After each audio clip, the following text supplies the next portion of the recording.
말씀은 사무엘하 20장의 말씀을 증거합니다. 오늘 말씀을 통해 우리에게 주시는 그 말씀을 마음에 품고 한 걸음씩 한 걸음씩 나아가는 저와 여러분들이 되시기를 간절히 소망하고 다시 한번 기대합니다. 여러분들에게는 어떠한 위기가 있으십니까? 어떠한 삶을 사셨습니까? 어떠한 아픔이 있으셨습니까? 우리 인생 가운데에 이런 아픔, 슬픔, 또한 기쁨, 또한 즐거움, 감사 이런 것들이 많이 있잖아요. 매번 우리는 인생이 매번 슬프기만 하면 너무나 어려울 것 같아요.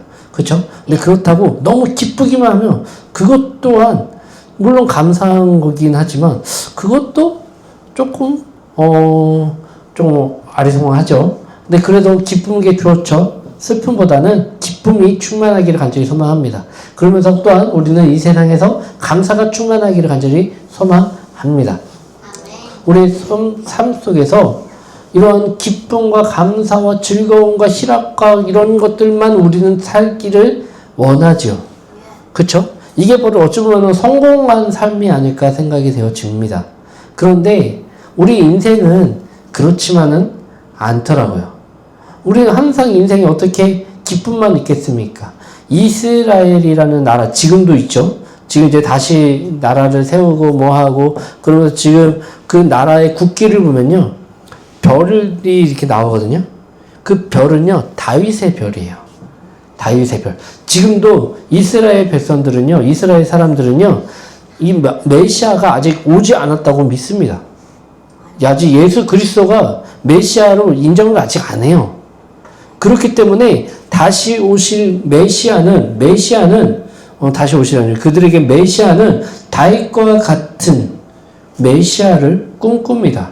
그래서 다윗과 같이 번성한 나라를 세우기를 원하고 다윗과 같은 그런 힘이 있는 나라이기를 원하면서 지금까지도 그 나라 국기에 다윗의 별을 빵 박아서 그것을 기다릴 정도로 다윗의 영향력은 이스라엘에게 있어서 아주 큰 영향력이라 할 수 있습니다.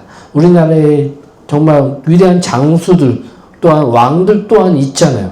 그렇죠? 대표적인 왕 누구겠어요? 세종대왕 왕 이순신은 왕이 아니죠. 그건 반역이에요. 쿠데타예요. 그렇죠? 세종대왕 우리가 쓰고 있는 이 말을 창조했던 그 사람이 누구예요? 세종대왕 아니겠습니까? 그 왕 진짜 위대한 왕이죠. 근데 우리나라의 국기에 보면 세종대왕을 기리는 그런 것들은 없죠.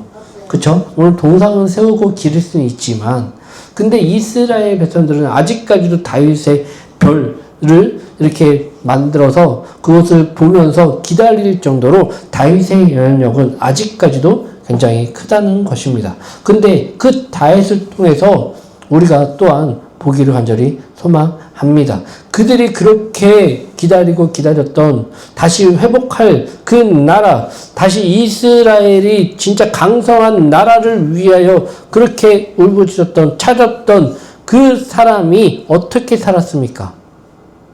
과연 진짜로 그 나라를 다스리는 어쩌면 남과 북으로 갈라져 있는 이 나라를 통합시켰던 그 나라의 왕으로서 분열된 이 이스라엘을 하나로 뭉치게 했던 왕, 그 왕의 삶은 행복만 했을까요? 기쁨만 했을까요? 감사만 있었을까요? 아니죠. 우리 사무엘 상 그리고 하까지 계속 이어가고 있잖아요. 그 말씀 한번 보십시오. 다윗이 언제 그렇게 태평하고 언제 그렇게 했습니까? 물론 태평한 그 모습은 성경에 기록되어 있지 않아요. 그렇죠? 이렇게 기록되어 있지 않지만 어떠한 사건으로만 보면은 이 다윗은요 정말로 엄청난 사건들의 또한 사건과 이야기거리가 있는 그 삶을 산 것 같습니다. 저는요 어쩌면 제가 습관적으로 하는 말이 있거든요. 재미있다. 이 재미있다는 말은요 어찌 보면요 다르게 얘기하면 힘들다, 아프다, 고통스럽다, 외롭다 라는 그 말을 이렇게 그냥 재밌다라는 말로 이렇게 표현을 하고자 합니다. 왜냐하면 그 말대로 우리의 삶 속에서는요, 어떤 사건, 그 사건을 통해서 힘들 때도 있고, 아플 때도 있고, 짜증날 때도 있고, 분노가 있을 때도 있고, 외로울 때도 있잖아요. 근데 그것 또한 우리의 삶입니다. 우리가 이렇게 매일 평탄한 길로만 아주 그냥 매일 같은 똑같은 일상만 한다 그러면 재미가 있을까요? 없을까요? 재미가 없을 것 같아요. 그렇죠? 네. 그렇기 때문에 우리에게는 또한 고통도 있고 기쁨도 있고 감사도 있고 또한 외로움도 있고 그 삶 속에서 우리는 많은 다양한 삶을 경험하며 살아갑니다. 매일 똑같은 삶을 살고 계시나요? 아니요. 우리의 삶은요, 지금 이 순간도 바로 과거가 됩니다. 이 말하고 있는 이 순간도 여러분들에게는 과거가 돼요. 이 과거에 살지만 우리는 이 과거를 통해서 하나님과 동행하며 사는 삶을 살기를 간절히 소망합니다. 그렇기 때문에 여러분들 또한 저처럼 한번 좀 힘들 때, 아플 때, 짜증날 때, 그럴 때에 우리가 습관적으로라도 재밌다. 오늘 재밌는 일이 있었어. 재밌어. 그러면 어떤 분들은 저에게 그렇게 얘기할 때마다 뭐가 재밌어? 재밌잖아요. 뭐 짜증나도 재밌고 뭐가 재밌는 거 아니겠어요? 응? 짜증나도 재밌게 얘기하는 게 얼마나 좋아요. 우리 말 속에 힘이 있다고 하는데 이런 것도 재미있고 저런 것도 재미있고 저 사람을 만나서 짜증나도 재미있고 얼마나 재밌어요. 여러분들의 삶 속에 그와 같은 재미가 있기를 간절히 소망합니다. 네. 재미가 많이 있으면 좋겠죠? 그쵸? 그럼 아픔도 많이 있으면 좋겠죠? 슬픈 일도 많이 있으면 좋겠죠? 근데 그런 재미는 좀 없어도 될 것 같은 조금 있었으면 조금 그냥 우리 버틸 수 있는 힘 정도만 딱 있었으면 좋겠다 라는 생각을 하면서 저는 맨날 선포합니다. 재밌는 삶 속에서 주님을 의지하며 나가게 해주시옵소서. 내가 힘들다 슬프다 죽겠다 막 이렇게 얘기하는 것이 아니라 그럼에도 불구하고 재밌습니다. 하나님 이 삶이 얼마나 재밌습니까? 저 사람을 만나서 짜증나도 재밌고 저 사람을 만나서 화나도 재밌고 우리 삶 속에서 재밌는 게 얼마나 많이 있습니까? 저 사람을 지금 뭐 이렇게 한다고 해도 나중에 어떻게 또 만날지 모르겠지만 그럼에도 불구하고 재밌는 삶 아니겠습니까? 우리 이러한 삶 속에서 우리가 주님을 바라보며 나아가기를 간절히 소망합니다. 그런 의미에서 다윗은 참 재밌는 삶을 산 것 같아요. 어릴 때에 어린 시절 그 어린 아이가 짊어지기 버거운 시련들을 살았습니다. 어찌 보면은 그 형제 중에서 막내로서 양을 치는 목자의 삶을 살아야 되고 어찌 보면은 그 형제들의 무시와 편견과 또 아버지 또한 마찬가지였잖아요. 그 다윗의 형제들은 다 외모가 잘생겼대요. 키도 크고요. 사울 왕처럼 이세의 아들 중에 첫째는요, 사울 왕과 버금갈 정도로 키와 외모와 이런 것들이 출중했다고 성경에 기록되어 있어요. 그런데 하나님께서는 그 사람이 아니라 그 이세의 아들들 중에 보이지 않았던 그 양을 치고 있었던 그 곳에서 혼자 일을 해야 했던 그 작은 아이를 보게 하셨고 그 아이를 기름 부어 왕으로 세우시겠다 약속하셨습니다. 그런데 그 세례를 받고 그의 삶은 어땠을까요? 그의 삶은요, 어찌 보면은 기쁨과 감사와 분노와 그리고 또 두려움과 외로움 속에서 살아가는 연속이었습니다.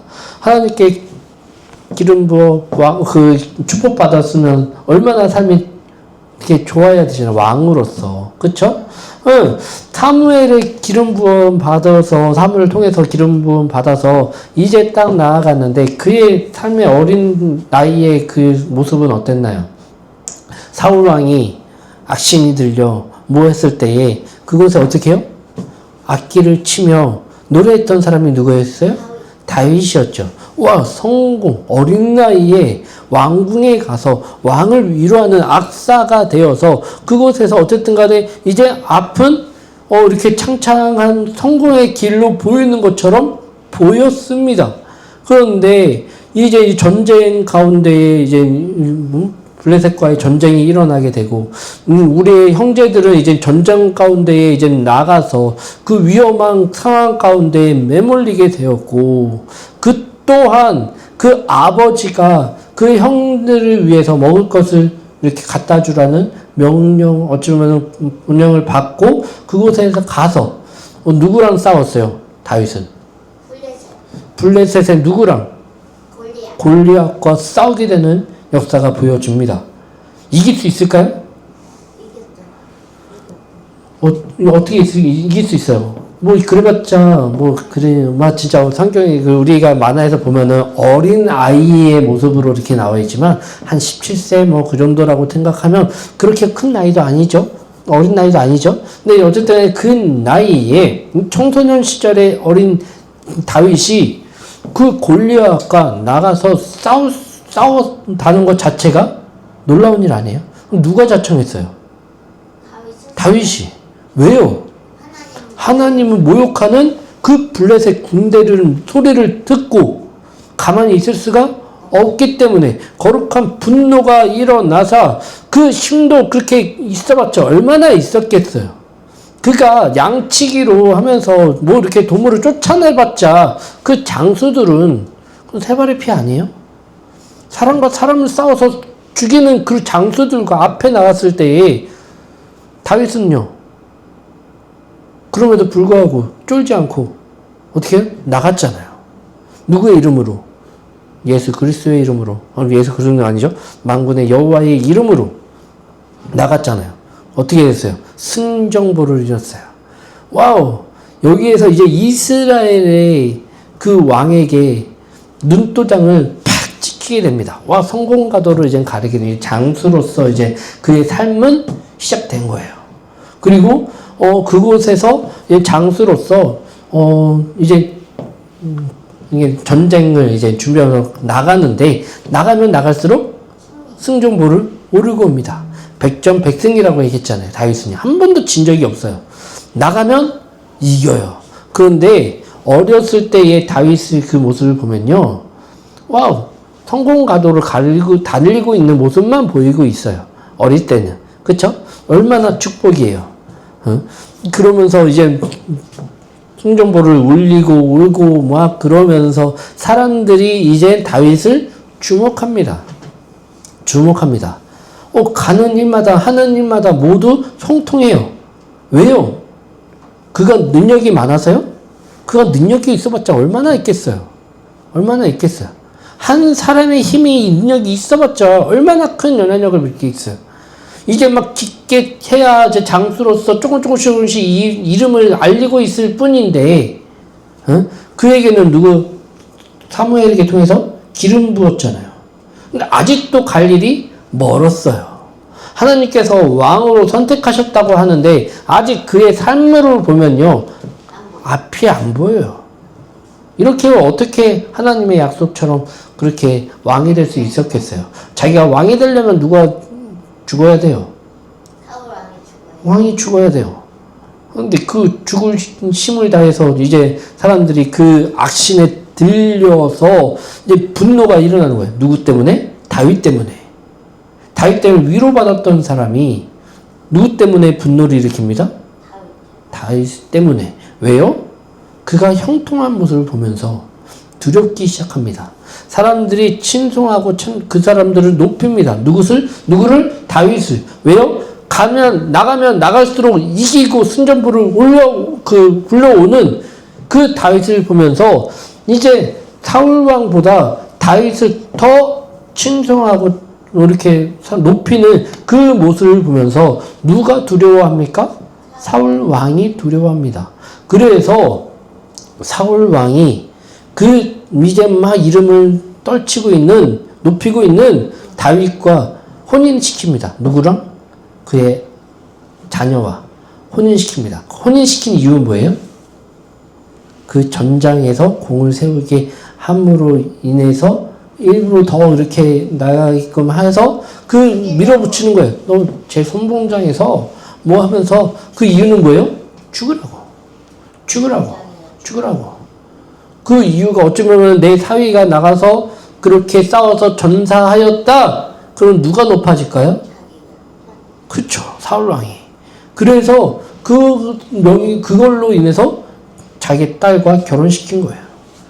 되게 억울하지 않아요? 물론은 그 표면상으로는 내가 어쨌든 간에 왕의 사위가 되었다라는 기쁨도 있겠지만 그 장인어른이라는 사람은 날 죽이려고 지금 그 하는 그 모습 가운데 계속 시기와 질투와 그런 분노에 쌓여서 언제부턴가는 자신을 막대하고 거기 하고 그런 모습 가운데 삶을 살았잖아요.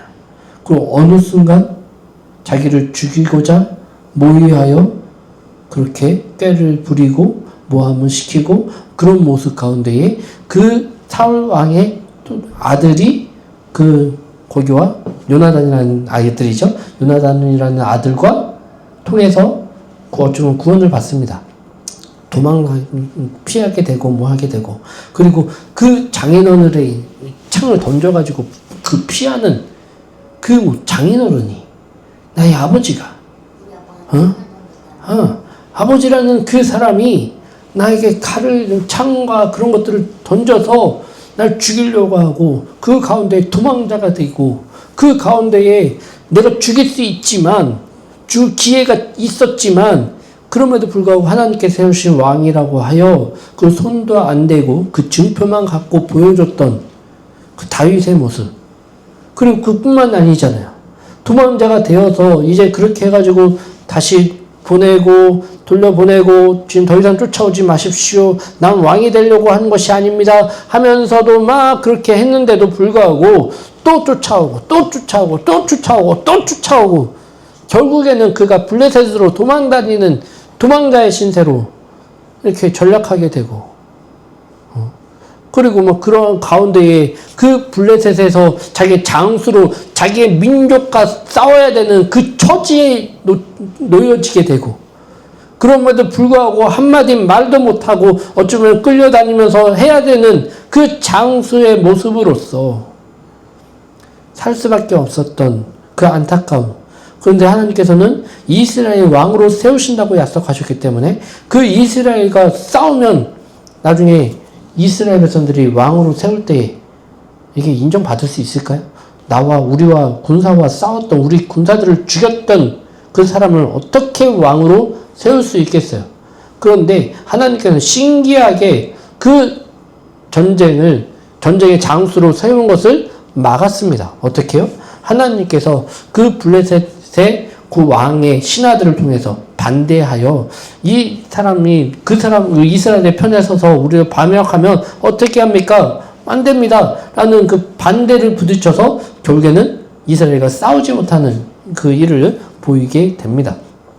그의 다윗의 인생을 쭉 보면 정말 재밌는 삶을 살았습니다. 기쁨도 있었겠지만 또한 두려움도 있을 거고요. 또한 두려움 속에서 또한 좌절도 또한 외로움도 그런 속에서 우리는 그 다윗은 살았다는 것입니다. 그 삶 속에서 얼마나 재밌는 삶이었을까요? 그쵸?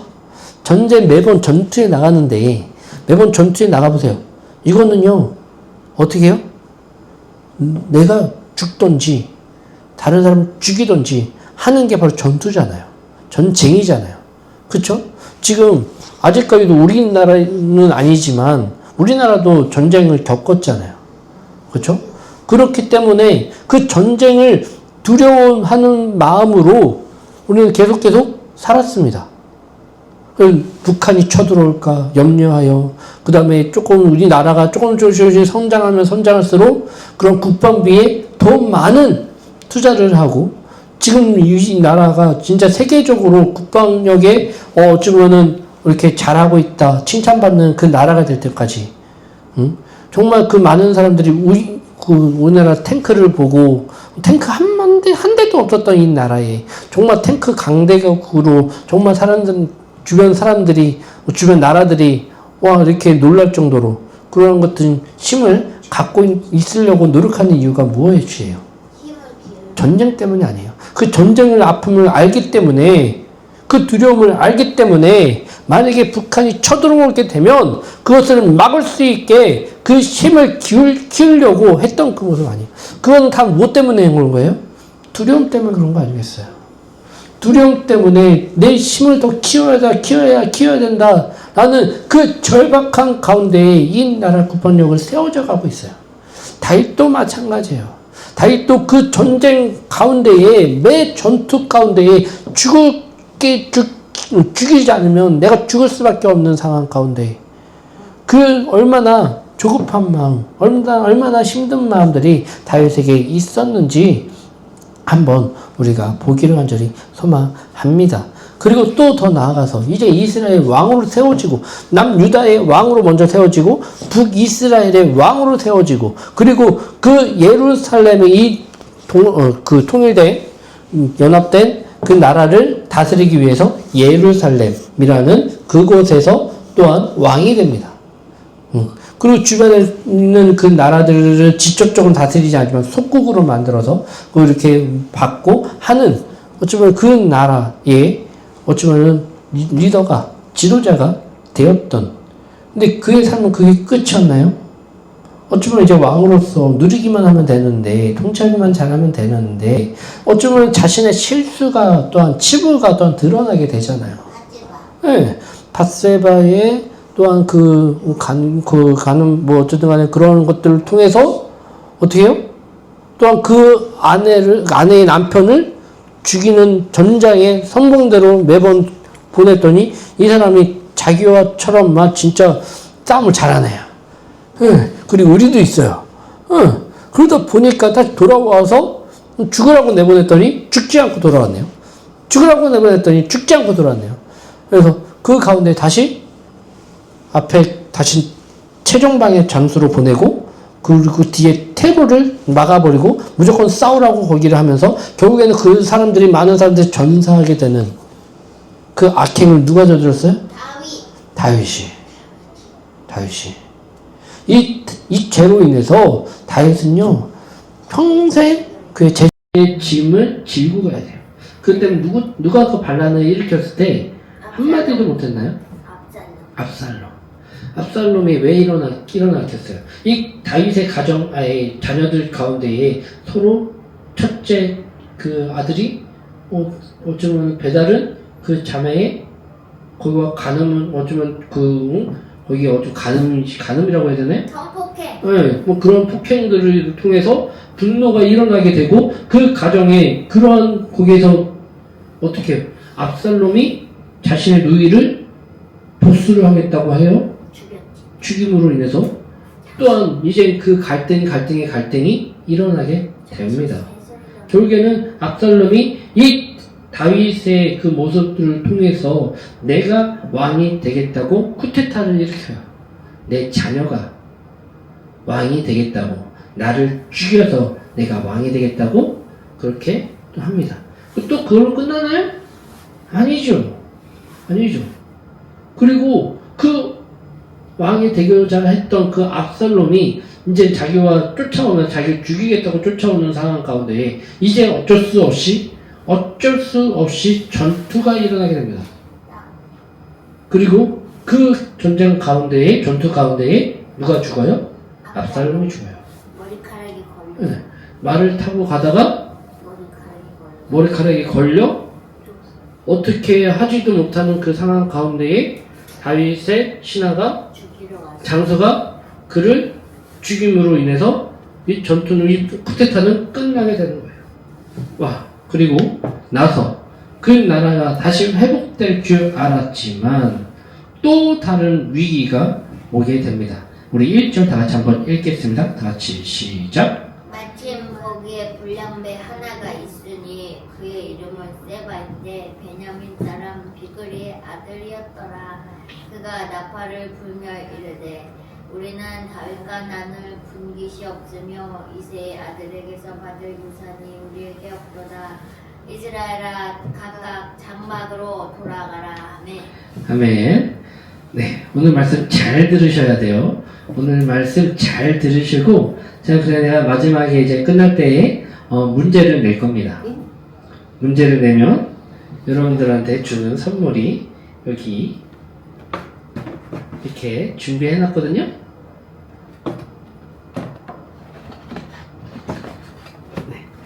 안 빠지는데 여기 있어요 이렇게. 네, 이거 비싼 거예요.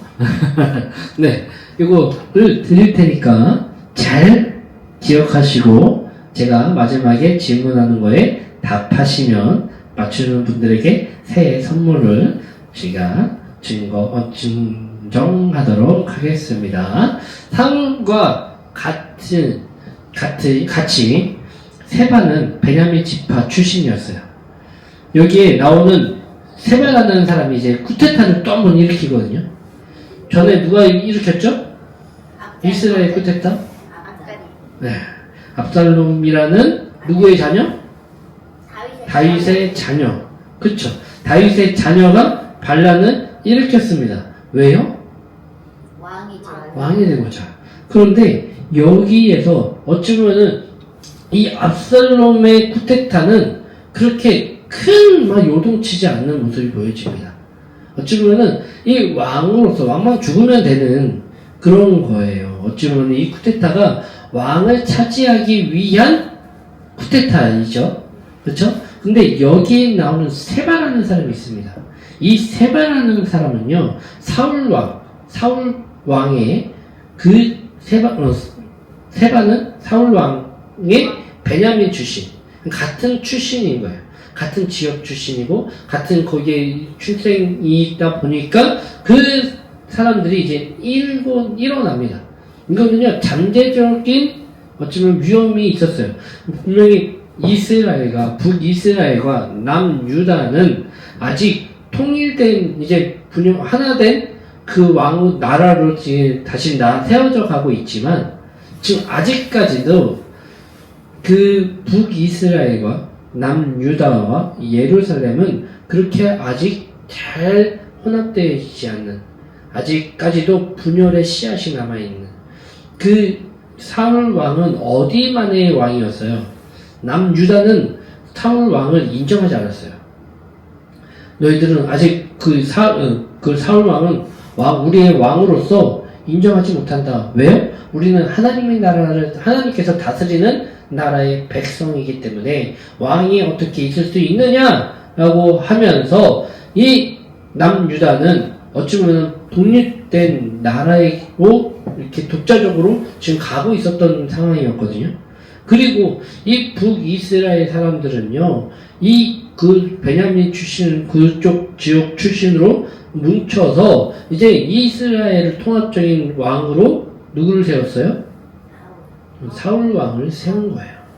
그런데 문제는요, 압살롬의 반역은요, 왕만 갈아치우면 되는 그런 쿠데타였어요. 그런데 이 세바의 쿠데타는요, 이 분열을 다시 조장하여 이 통일 왕국이 아니라, 통합된 왕국이 아니라 다시 분열된, 니편 내편 갈라서 이쪽에고자 하는 반란이 지금 일어나게 된다는 것입니다. 다윗은 사울왕의 지방과 또한 그와 함께했던 사람들의 걱정, 염려, 그런 것들을 몰랐을까요? 그들의 아픔들을 몰랐을까요? 그들의 왕으로 세워졌던 사울왕이 죽었고 그의 뒤를 이어서 그의 자녀가 왕이 되었는데도 불구하고 그 가운데에 왕위를 자신에게 넘길 수밖에 없는 그 아픔을 겪었던 그 나라였던 것을 알기에 그는요, 이스라엘의 그 사울 왕의 자녀들 중, 그 요나단의 자녀들 중에 그 자녀들 찾고 찾았습니다. 그래서 찾았죠. 그렇죠? 찾았어요. 그리고 그와 매 저녁마다 같이 식사를 하고 그것을 챙겼어요. 안위를 걱정하였고 보호하였고 그에게 있었던 이렇게 다 빼앗겼던 그 재산들을 다시 그에게 주면서 그를 철저하게 보살폈어요. 또 안전을 위해서 또 거기도 했어요. 그럼에도 불구하고 그 분열의 씨앗은 그 요나단의 자녀로서 일어나는 것이 아니라 그 사울 왕의 그 사람 출신에 있는 사람들을 통해서 분열의 씨앗이 아직도 남아 있었던 거예요. 그게 어찌 보면 압살롬의 반역보다 지금 이 위기가 더 큰 위기로 돌아오게 된다는 것입니다. 이 사울 왕의 자녀는 이 다윗과 같이 밥을 먹으면서 그 안위를 보장받으면서 했을 때 진심이 아니었다는 것을 깨달았을까요? 다윗이 나를 안전하게 하는 이유는 그냥 정치적인 거기뿐이야. 응? 근데 그럼에도 불구하고 내가 좀 거기 안전을 위해서 뭐 한다고 하니까 내가 이용 당해주지 라는 그 마음이었을까요? 아니었어요. 다윗은요 진심으로 요나단, 어쩌면 자신의 친구이자 형제이자 어쩌면 가족인 그 요나단에게 은혜를 받았던 것을 정말 진심으로 갚고자 했어요. 이거는요 그냥 보여주기 식이 아닌 은혜가 아니라 정말 진심 어린 마음으로 그에게 나아갔더니 그 마음이 그들에게 전달되었어요. 그래서 가장 가까이 있었던 그 사람은 아무 문제 없었잖아요. 반면에 이렇게 생각도 하지 못했잖아요.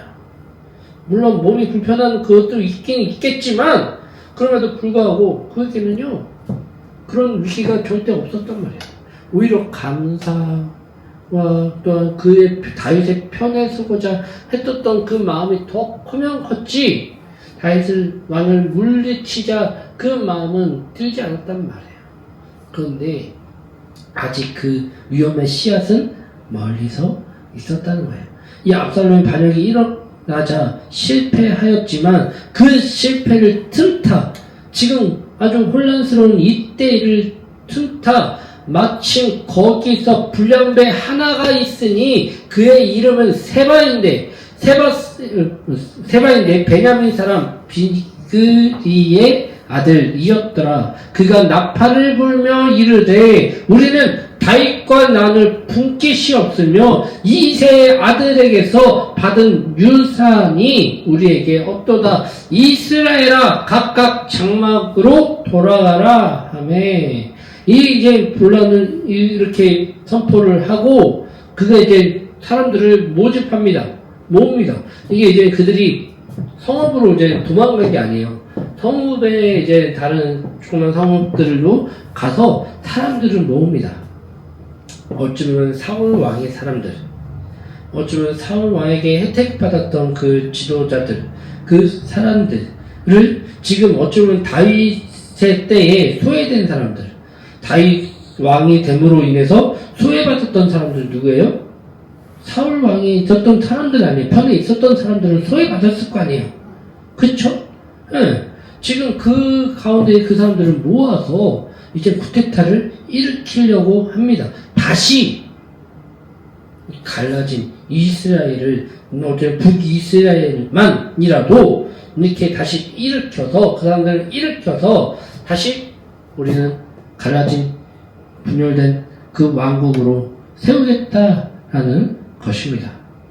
이게 어쩌면은 그 위기 가운데에 가장 큰 위기를 또 한 번 겪게 되는 것이라 보여집니다. 우리 6절 다시 한번 6절 읽겠습니다. 6절 다윗이 이에 아비새에게 이르되 이제 비그리 아들 세바가 압살롬보다 우리를 더 헤아리니 너는 내 주의 부하들을 데리고 그들을 쫓아가라. 그가 견고한 성읍에 들어가 우리들이 피할까 염려하노라. 다윗이요 얼마나 이제 다윗이 이제 압살롬이 쳐들어왔을 때 다윗은요 어쩌면은 방관하듯이 어쩌면 그냥 도망자의 그 모습으로 그냥 이렇게 흘러갑니다. 거기서 예루살렘에서 그냥 도피를 해요. 거기 압살롬과 전투를 벌이고자 하지 않고요. 그냥 어쩌면 도망자의 신세로 거기 있단 말이에요. 그런데 지금 세바라는 이 사람이 쿠데타를 일으키자 다윗이 다른 모습을 보입니다. 어떻게 해요? 이제 아비새에게 이르되 이제 비그리의 아들 세바를 압살롬보다 우리를 더 헤아리니 너는 내 주의 부하들을 데리고 그의 뒤를 쫓아가라. 그가 견고한 성읍에 들어가 우리를 피할까 염려하노라 하니 하매 바로 전투를 왜 막았어요? 다윗은요. 이 압살롬과의 전투 가운데에 왜 염려하였고 왜 그것을 쉽게 진압하지 않았어요. 아들. 자신의 민족들이, 자신의 사람들이 어쩌면 한 백성이기 때문에 이런 피를 흘리는 것이 얼마나 안타까운 상황인지 알기 때문에 멈춘 거 아니에요? 머뭇거린 거 아니에요? 그럼에도 불구하고 이 아들을 살리기 위한 최선의 아버지의 모습을 보이면서 또한 그 장소들, 그 사람들, 최소한의 그 사람들, 항복하는 사람들을, 그런 사람들을 그냥 최대한 보호하는 쪽으로 계속 그 전투를, 어쩔 수 없는 전투 가운데 몰리게 되자 그의 모습은 그와 같은 모습으로 나오지 않았어요. 그런데 이 세바의 반역이 일어났자 어떻게 해요? 바로 즉각적으로 사람을 보내는 모습을 볼 수 있습니다. 진압하라. 네. 그래서 정말 이 진압하는 가운데에 즉각적으로 거기를 하고요. 즉각적으로 그 세바의 사람들, 세력들이 모이기 전에 이것을 바로 그냥 진압을 해버려요. 정말 순식간에 진압을 해버리거든요. 이게 얼마나 다급하고 얼마나 중대한 일이었는지 다윗은 더 알고 있었을 것이라 생각이 되어집니다. 그런데 여러분, 위기는요, 이거로 끝나는 것이 아니에요. 이 위기의 씨앗은요, 우리의 삶 속에 계속 남아있어요. 우리 22절 다 같이 한번 읽겠습니다. 이에 여인이 그의 지혜를 가지고 모든 백성에게 나아가매 그들이 비그리 아들 세바의 머리를 베어 요압에게 던진지라. 이에 요압이 나팔을 불매 무리가 터져 성읍에서 물러나 각기 장막으로 돌아가고 요압은 예루살렘으로 돌아와 왕에게 나아가니라. 네, 아멘. 세바의 반역은요, 제압은요, 다윗의 조카의, 이렇게 말을 한다, 저거. 이렇게 말을 못하네요, 내가. 주여. 다윗의 조카이자, 그의 이름은 요압이라는 사람이 이제 맡게 됩니다. 이 요압이라는 사람은요, 수르야의 아들, 그러니까 어쩌면 다윗의 친척인 수르야의 아들 요압, 아빗의 아사헬이라는 자녀가 있었는데, 그 중에 한 명이 바로 요압이라는 장수예요. 이 장수는 어쩌면은 군대 장관의 역할을 했었던 사람이에요. 군대 장관. 어쩌면은 군대를 이끄는 리더이자 가장 큰 역할을 하는 그런 사령관이 바로 그 사람이란 말이에요. 그런데 이 사람은요, 이 역할은 전쟁을 준비하고요, 진압하고요, 정치적인 안정을 꾀하는 역할을 하는 사람이 바로 이 사람입니다. 그런데 이런 침무를 담당하는 장수였는데 이 요압은요, 권력이 아주 예민했던 사람이에요. 권력이 아주 예민하고 반응했던 사람이에요. 이 사람은요, 이 전쟁 압살롬의 이 반역으로 인해서 이 군대 장관에서 어쩌면 내려오게 되는 상황까지 일어나게 되거든요. 어쩌면 이 자신의 정치 생활이 이제 끝나게 되는 상황까지 몰리게 됩니다. 그래서 자신의 힘이 없게 돼요. 그럼 그러한 상황이 일어나게 되자 이에 군대 장관 요압이 아마사로 바꾸려고 했을 때, 군대 장관이 이제 아마사로 바꾸려고 이제 그 상황이 이제 일어나게 되거든요. 근데 이 세바의 반역으로 인해서 이 요압이요, 아마사를 죽여버립니다. 같은 편인데. 어떻게 해요? 이렇게 뭐가 떨어졌나 인사하는 척 하면서 그를 칼로 찔러서 죽입니다. 이건 바로 알았을까요? 다윗이 알았을까요? 응. 아무튼 그렇게 해가지고 자신의 정치 생활을 어쩌면 이끌어가기 위해서, 빼앗기지 않기 위해서 그런 역할을 했었던 사람이 바로 요압이에요. 그 요압이요, 이제 그 아마사가 죽음으로 인해서 세바를 물리치러 가는 최고 장수가 누가 돼요? 이 요압이 다시 이제 이끌고 그를 찾으러 그 성읍으로 올라가요. 근데 그 성읍이잖아요. 성읍은요, 뭐 1대 10으로 싸워도 굳건하게 버틸 수 있는 게 바로 성읍이에요. 그 성이 있으면 그곳에서만 이렇게 싸우면 그 성에 있는 사람이 더 안전할까요? 성 바깥에 있는 사람이 더 안전할까요? 안에는. 안전하죠. 왜요? 왜냐면 막는 그런 것들이 보호막이 있잖아요. 그리고 공격하는 사람들은 어떻게 해요? 성벽을 넘거나 그것을 무너뜨려야지만 더 돼요. 그렇기 때문에 보통 한 10배를 싸워도 그렇게 힘든 그 성 하나를 물리치는 것이 힘든 것이 그 상황입니다. 그런데 이 요압이라는 사람이 이제 그 타협을 합니다. 그 성읍에는 그 세바의 사람들만 있었을까요? 아직 아주 긴급하게 다윗이 사람을 보냈잖아요. 세력이 완전히 모이기 전에 보냈잖아요. 그래서 아직까지도 그 세바의 사람들이 모이기 전에, 하나로 되기 전에 그 상황이었기 때문에 성읍에 한 여인이 등장합니다. 아주 지혜로운 여인이 등장해요. 어쩌면 그 전쟁 가운데 일어나게 되면 누구나 어쨌든 간에 거기 성읍에 있는 사람들은 어쩌면 많은 피해를 입게 되고 많은 것들을 어쩌면 그 사람 죽을 수밖에 없는 상황 가운데 몰리게 되잖아요. 그 지혜로운 사람이 이 요압에게 나가서 이제 타협을 하게 되는 거예요. 내가 그 사람을 잡으면 넌 무엇을 원하느냐? 왜 왔느냐? 하면서 이렇게 막 설전을 벌이는 내가 거기 하게 되면 뭐를 해줄 것이냐? 막 이러면서 막 그런 장면들이 이 성경의 20장에 기록되어 있습니다. 그 가운데에 이 지혜로운 여인이 어떻게 했을까요? 이 요압의 말대로 이 세바의 목을 베어서 그렇게 받침으로 어쩌면 쿠데타는 끝이 나게 돼요. 끝이 나게 돼요. 되게 허무하죠. 이게 어떻게 위협이야? 어떻게 또 다른 위협이야? 아닙니다. 이 요압은요, 정치적인 사람이라고 했잖아요. 정치적인 사람이고, 자신의 이익이 되면, 뭐예요? 이렇게 누구를 죽이는, 자기 편의점 뭐든 이렇게 해갖고 죽이는 모습도 보여줬잖아요. 그렇기 때문에 다윗에게는 위협이 되었을까요? 아니면은 도움이 되었을까요? 도움이 됐죠. 도움은 됐어요. 근데 아직 위기의 씨앗은 남아있어요. 이스라엘이 다시 한번 이제 다윗이 죽고 다음 왕위를 누구한테 이제 우리나라에서는 세자라고 하잖아요.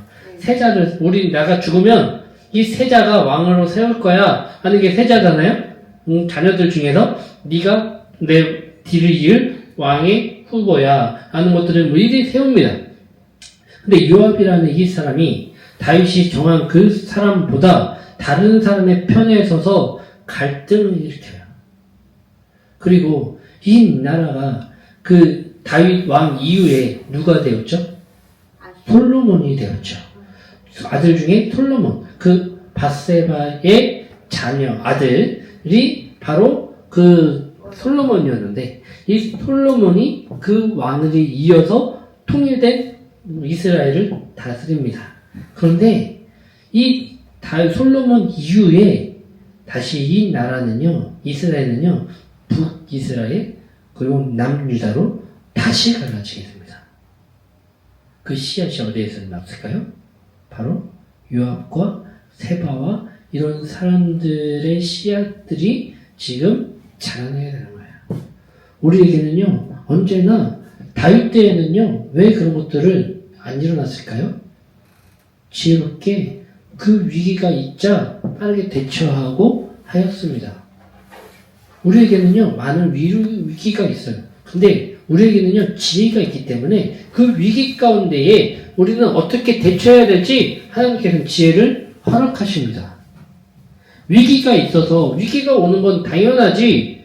그럼 내가 그 위기 가운데 못 버텼으니까 당하기만 하면 되지 하는 게 지혜가 아니에요. 하나님께서는 그 위기 가운데에 밟고 일어나기를 간절히 소망합니다. 시험은 두 가지 시험이 있어요. 두 가지 시험. 첫 번째 시험은요, 내가 피해야 될 시험. 나 시험 들었네. 많이 어쩌면 하잖아요. 그렇죠? 나 저 사람 때문에 시험 들었네. 진짜 짜증나 죽겠네. 저 사람 때문에 교회 다니기 싫어. 저 사람과 싸워가지고 나 교회 안 다닐 거야.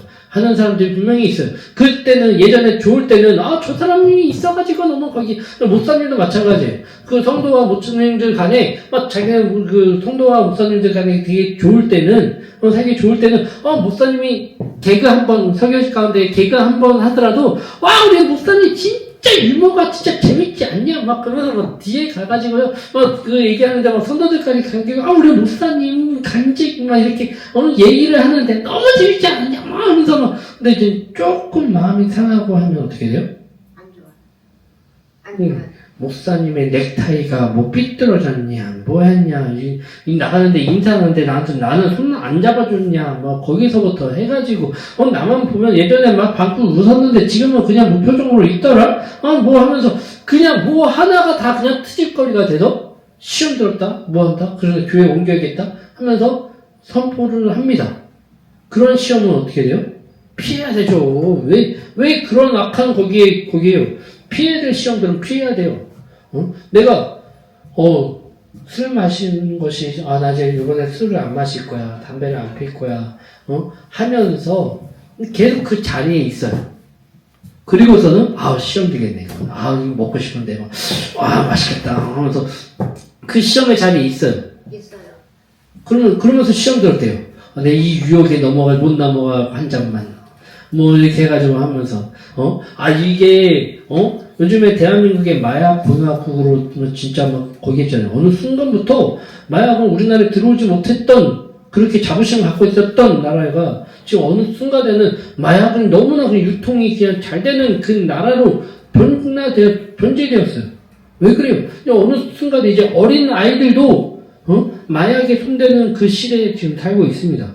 이걸 먹으면 졸음이 안 오는데, 이거 먹으면 행복해진대. 이거 먹으면 네가 진짜 행복하고 기쁘고 그런 쾌락을 느낄 수 있대. 하면서 그런 많은 유혹들이 있어요. 그 유혹 앞에 내가 그곳에 싸우고 있다고 그냥 버티는 시험이 아니라 그런 것이 있다면 피해야 되죠. 그런 사람들이 있다면, 유혹하는 사람들이 있다면 그 사람과 싸울 것이 아니라 그 사람 이렇게 신고를 하든 뭐 하든지 하고 그 법에 탁을 하든지 뭐 하든지 하고 나는 그것을 피해야 되죠. 피해야 돼요. 그런 시험이 있어요. 그런데 믿음이 성장하는 시험들이 있거든요. 내가 이 고통 가운데 있지만 내 가정의 불화 뭐 어떠한 상황 가운데 있지만 내가 지금 이걸 피해야 될 시험이 아니라 싸워서 버텨서 이 가정을 지켜야 될 시험들이 있다면 지켜야 되는 거 아니겠어요? 응? 내 가정, 내 자녀를 위해서 그것을 꿋꿋하게 싸워야 될 그런 시험이 있다면 피하는 시험이 아니라 도망치는 시험이 아니라 그거는 계속 쫓아오게 된단 말이에요. 싸워야죠. 싸워서 이기고 굳건하게 자리를 버티면서 나아갈 때 내가 한 걸음 더 나아갈 수 있는 힘이 생기는 거지. 내가 조금 그 시험 가운데 밀려나도 괜찮아요. 그런데 내가 가야 될 그 바른 길로 끝까지 바라보면서 힘들더라도 그것을 지키면서 싸우고 나아갈 때에 놀라운 역사가 일어나는 거 아니겠습니까? 다윗은 어떠한 선택을 했어요? 다윗은요, 그 많은 유혹들 가운데, 많은 시험들 속에서 한 가지 길로, 주님을 향해 가는 길로 선택했습니다. 물론 자신의 가는 길에, 물론 자신의 실수하여 잘못된 선택을 했을 때도 있었지만, 그럼에도 그것 통해서 회개하고 다시 주님 앞에, 하나님 앞에 그 하나님 길로 다시 나아가고자 하는 그 모습을 보여줬던 것처럼, 그래서 다윗 시대에는 이 분열된 왕국이 아니라 하나된 왕국으로 세워진 거 아니겠습니까? 그의 자녀에게도 그 영향력이 있어서 그 나라가 분열된 것이 아니라 끝까지 세워주는 것 아니겠습니까? 그 가운데에 하나님의 역사가 일어날 줄 믿습니다. 지혜롭게 내가 위에 무엇든 이 시험에서 피해야 될 시험인지 아니면 번디고 나가야 될 시험인지 아는 것이 지혜입니다. 그 지혜를 하려면 우리는 말씀과 더욱더 가까이 해야 될 줄 믿습니다. 하나님의 말씀 안에서 우리가 바로 설 때 하나님이 주시는 그 지혜를 통해서 내가 피해야 될 시험은 피하게 하십니다. 그리고 굳건히 지키고 나아가야 될 시험은 하나님이 알려주십니다. 그래서 그 시험을 통해서 그 시험은요, 열매를 보여주십니다. 그 인내가 어떻게 해요? 쌓이다 보면, 그 시험에 견디다 보면 내게 근육이 생겨요. 그 근육이 있어야 내가 다음 시험에 온다고 하더라도 버틸 수 있는 거 아니겠습니까? 내가 쓰러진다고 하더라도 내 근육이, 내 힘이 있어야 다시 일어날 때 다시 힘이 생기는 거 아니겠습니까? 우리가 그 같은 삶을 살기를 간절히 소망합니다. 아멘. 우리에게는 언제나 많은 위기들이 있어요. 그 위기를 도망가는 것이 아니라 위기와 싸워서 이기는 저와 여러분들이 되시기를 간절히 소망합니다. 아멘. 잠시 기도하겠습니다.